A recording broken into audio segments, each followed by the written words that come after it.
Israel ജനമേ, ഈജിപ്തിൽ നിന്ന് കർത്താവ് മോചിപ്പിച്ച ഇസ്രായേൽ ഭവനം മുഴുവനുമെതിരെ അവിടുന്ന് അരുളി ചെയ്യുന്ന വചനം ശ്രവിക്കുവിൻ. ഭൂമിയിലുള്ള സകല ജനതകളിലും വച്ച് നിങ്ങളെ മാത്രമാണ് ഞാൻ സ്വന്തമായി ഗണിച്ചത്. അതിനാൽ നിങ്ങളുടെ എല്ലാ പാപങ്ങൾക്കും ഞാൻ നിങ്ങളെ ശിക്ഷിക്കും.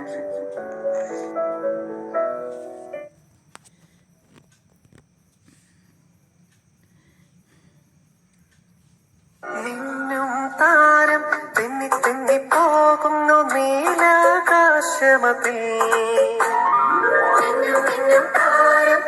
ഈശോ, മറിയം, യൗസേപ്പേ, ഞാൻ നിങ്ങളെ സ്നേഹിക്കുന്നു. തെന്നി തെന്നി പോകുന്നു നീലാകാശമതിൽ.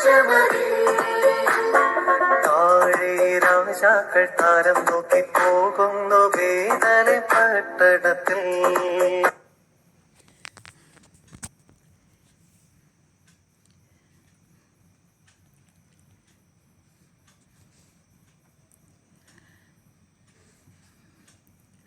നല്ല ചിന്ത.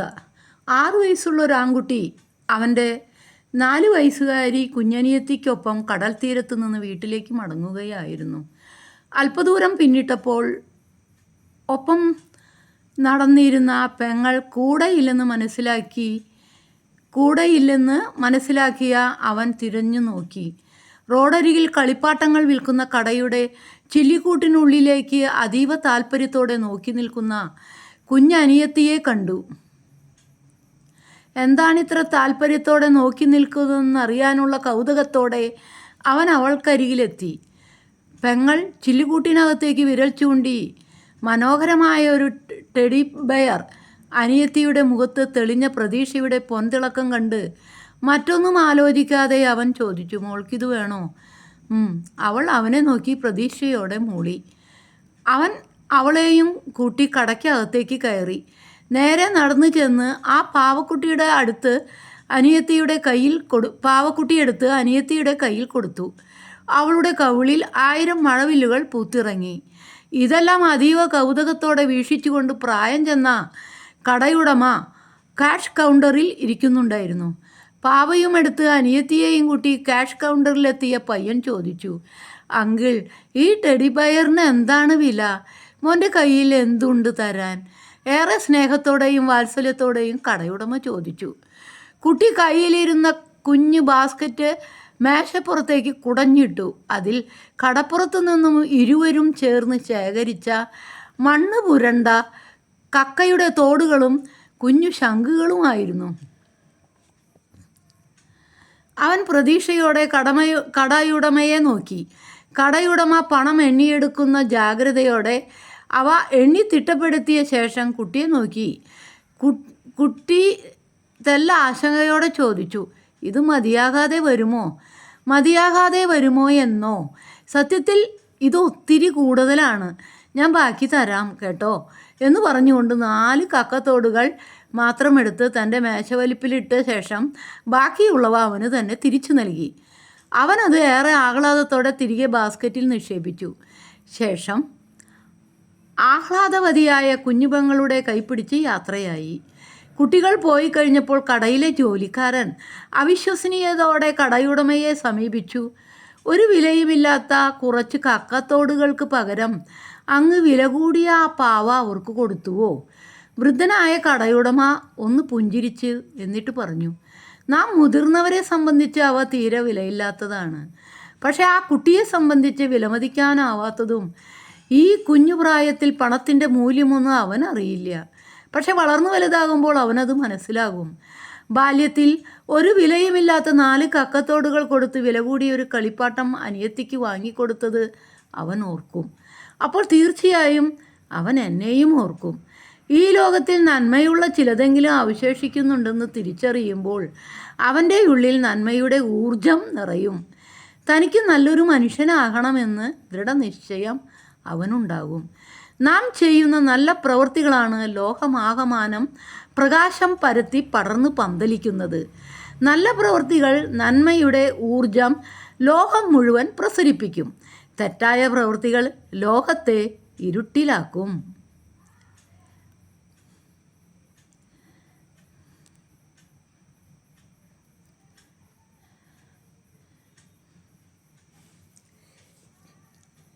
എൻ്റെ ഐ നീഡ് യു എന്ന ഇംഗ്ലീഷ് ബുക്ക് വത്തിക്കാനിലേക്ക് അയച്ചു കൊടുത്തപ്പോൾ എല്ലാ പിതാക്കന്മാർക്കും മാർപ്പാപ്പയ്ക്കും അഭിനന്ദിച്ചുകൊണ്ടുള്ള ലെറ്ററുകളാണ്. കുറേ ഒന്നും കാണാനില്ല. അതൊരു വിഷമം ഉള്ളിൽ. ദൈവത്തിന് നന്ദി. എൻ്റെ പട്ടം കിട്ടുന്നതിന് മുൻപ് മരിച്ചുപോയ അങ്കിളിനും, ലേറ്റ് ബ്രദർ EV മാണി.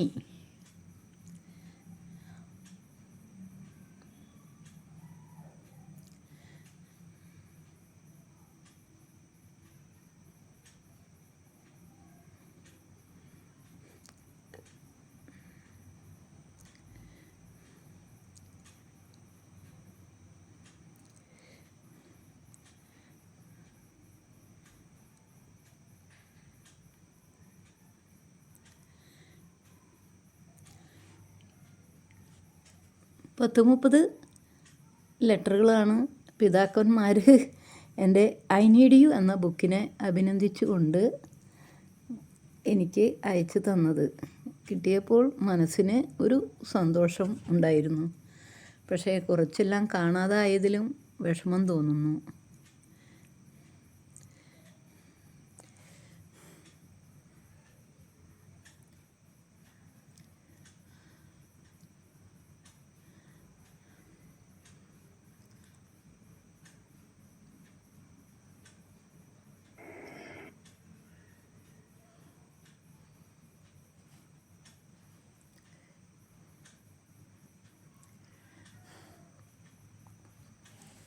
എന്ന് തീരുമാനിക്കപ്പെടുന്നത്. പറഞ്ഞു പഴകിയ ഒരു കഥയില്ലേ, ഷൂ കമ്പനിയുടെ ഉടമ ആഫ്രിക്കയിലെ 2 ഉൾപ്രദേശങ്ങളിലേക്ക് അവിടെ ഷൂ മാർക്കറ്റ് ചെയ്യാൻ വേണ്ടിയിട്ട് 2 എക്സിക്യൂട്ടീവുമാരെ വിട്ടു.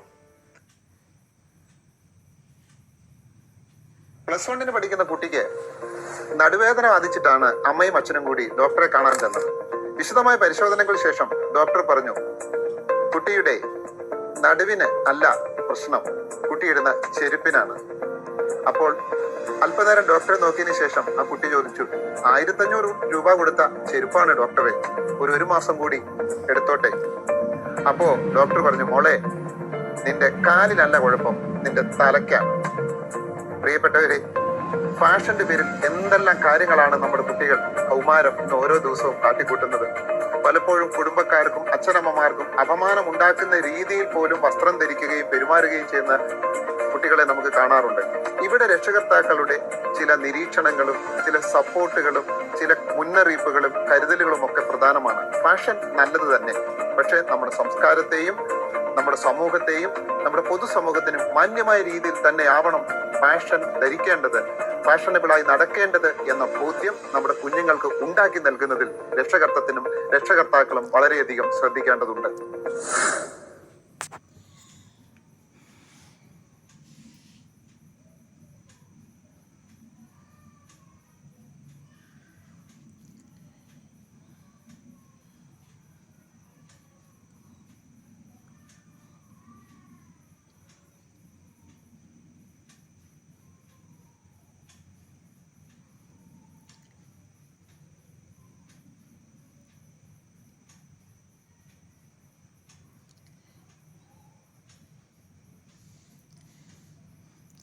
നല്ല ചിന്ത.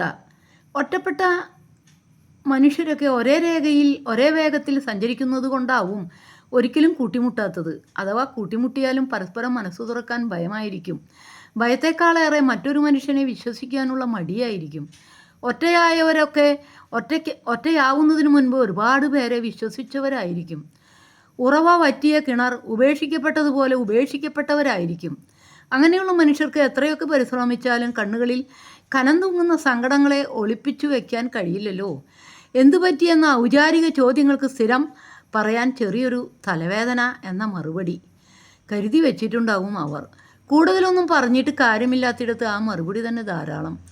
മനസ്സിലാക്കുന്ന മനുഷ്യർ ഒപ്പമില്ലെന്ന് തിരിച്ചറിഞ്ഞാൽ ഒന്നും വിശദീകരിക്കാതിരിക്കുന്നതാണ് എപ്പോഴും നല്ലത്. സങ്കടം കേട്ട് മനസ്സിലാക്കി ചേർത്ത് പിടിക്കുന്നവരെക്കാൾ മനസ്സിൽ ആക്കി ചിരിച്ച് ചേർത്ത് പിടിക്കൽ അഭിനയിക്കുന്നവരാണ് കൂടുതൽ. അങ്ങനെയുള്ളവരാണ് ഒടുവിൽ ഒറ്റപ്പെടുത്തിയിട്ട് കടന്നു കളയുന്നത്. ഒരു ഘട്ടം കഴിയുമ്പോൾ നമ്മളിലേക്കെത്താനും നമുക്ക് അവരിലേക്കെത്താനും ഒരു വഴിയും ബാക്കി വയ്ക്കാതെ അടച്ചു കളയുന്നത് അവരാണ്. ഒറ്റയായി കഴിഞ്ഞാൽ മറ്റൊരാളിലേക്കല്ല, അവനവന് തന്നെ നടക്കാനുള്ള വഴികളാണ് തെളിക്കേണ്ടത്. ആരെയും കാത്തു നിൽക്കാനും ആരെയും പിന്തുടരാനും ഇല്ലെന്ന് മനസ്സിൽ ഉറപ്പിച്ചാൽ പിന്നെ ദൂരം ഒരു പ്രശ്നമല്ലല്ലോ. തളരുന്നിടം വരെ തനിയെ നടക്കുക. ആരുമില്ലാതെ അവരെക്കാൾ ദൂരം പോകാൻ കഴിയുമെന്ന് കാണിച്ചു കൊടുക്കുക.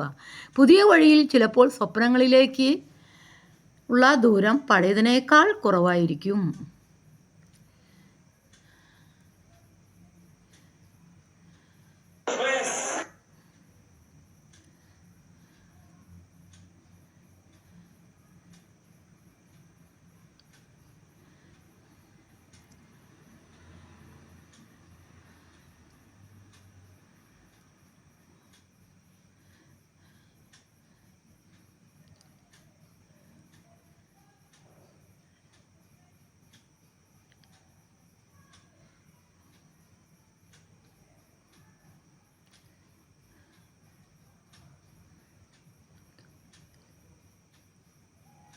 ആദ്യമൊക്കെ നല്ല രസമായിരിക്കും ചാറ്റ് ചെയ്യുന്ന സമയത്ത്.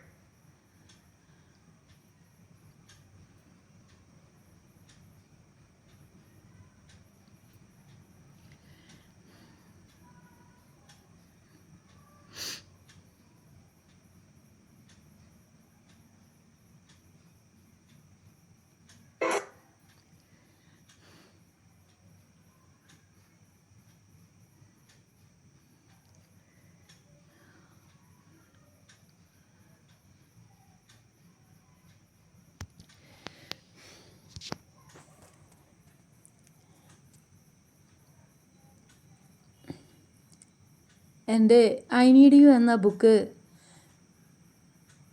2013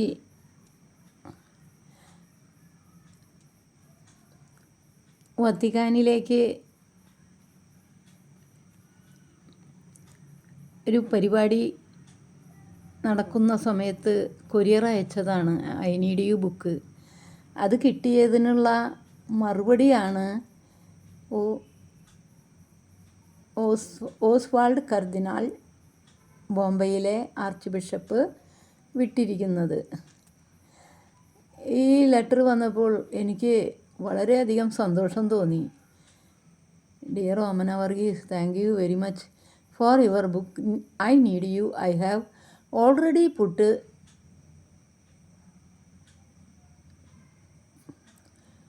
it in the seminary library. I am sure it will inspire our seminarians. With kind regards and best wishes, your sincerely is Christ. Oswald കർദിനാൾ. ഈ കത്ത് വന്നപ്പോൾ എനിക്ക് എന്തെന്നില്ലാത്ത സന്തോഷം തോന്നി. സെമിനാരിയിലേക്ക് 2013 ഐ നീഡ് യു ബുക്ക് വിട്ടപ്പോൾ വായിച്ച് ഇഷ്ടമായി. സെമിനാരിയിലേക്ക് അത് കൊടുത്തു വെക്കാനായിട്ട് എന്ന് പറഞ്ഞ് എഴുതിയത് കേട്ടപ്പോൾ എനിക്ക് അറിവില്ലല്ലോ ഇംഗ്ലീഷ്. ചെറുപ്പകാലം തൊട്ട് തന്നെ 10ാം ക്ലാസ്സൊക്കെ കഴിഞ്ഞപ്പോൾ തൊട്ട് തന്നെ ഇംഗ്ലീഷിലധികം വിവരമില്ലല്ലോ എന്നുള്ള ടൈപ്പ് റൈറ്റിംഗ് ഷോർട്ട് ഹാൻഡ് പഠിച്ചു കഴിഞ്ഞപ്പോൾ കോളേജിലൊന്നും പോകാൻ പറ്റിയില്ല. ആ കാലത്ത് ഇംഗ്ലീഷിലൊന്നും വലിയ അറിവില്ലല്ലോ എന്നോർത്ത് എനിക്കൊരു ദുഃഖം ഉണ്ടായിരുന്നു. പക്ഷേ ആ വിഷമം മനസ്സിൽ നിന്ന് മായ്ച്ചു കളഞ്ഞു. ഈ ലെറ്റർ എൻ്റെ ഇംഗ്ലീഷ് ബുക്ക് എത്തി. കുറേ പിതാക്കന്മാർ ലെറ്റർ അയച്ചപ്പോൾ എൻ്റെ മനസ്സിലത്തെ വലിയൊരു മുറിവ് ശമിക്കപ്പെട്ടു. ഇംഗ്ലീഷ് അറിയില്ല എന്നുള്ള ആ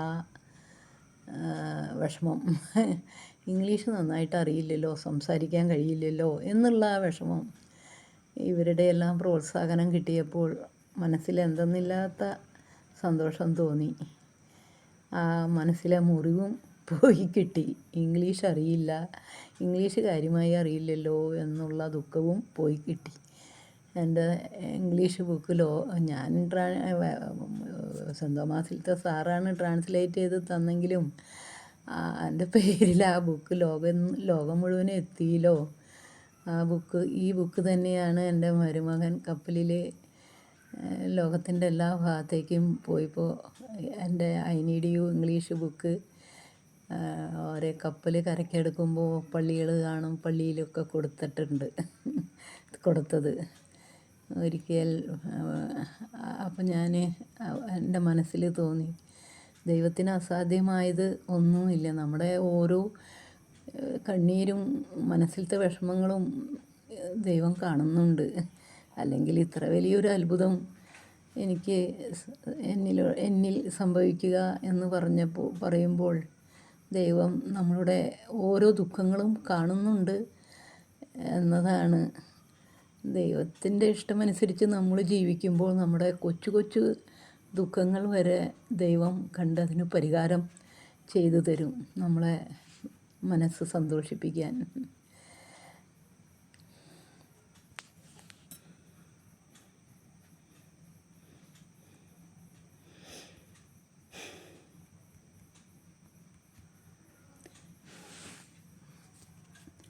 എല്ലാവർക്കും നല്ലൊരു ദിവസം ആശംസിച്ചുകൊണ്ട് പ്രാർത്ഥനയോടെ ഗുഡ് നൈറ്റ്.